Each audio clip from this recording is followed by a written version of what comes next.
Litre দিন 50টা দিন লঙ্গিরা তুলি মাইরা দিয়েছ যাওগা তেল কিনবার আইছো আমি তো তেল স্টক করে খুব বিপদে আছি।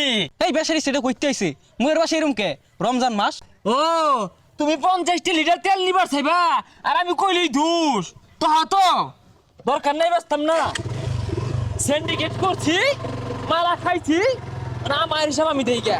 সিন্ডিকেট করা মানে ফাইসে যাওয়া লুবে ভাব পাবি মৃত্যু এ তেল লাগবো না কি রে তুই মাথার মাঝে তেল নিয়ে ঘুরতাছস? ও তার মানে তুই ওই স্টক করছিলি তেল? না না না কেডা ও বন্ধু তুই এ তোগর মতো লুকের লাগাই দেশে আর এগুলা গেঞ্জামো। কি কবি বন্ধু খালি তো আমি না এরকম বহুত রানি আছে এরা নাইটি সুযোগ পাইলে তেল লোহারে গ্যাস লোহারে আলু লোহারে পেস্ট লোহারে লোহায় সিন্ডিকেট করে আর বেশি দামে বেশ পারছা কি জ্বালানার মধ্যে আছি লস।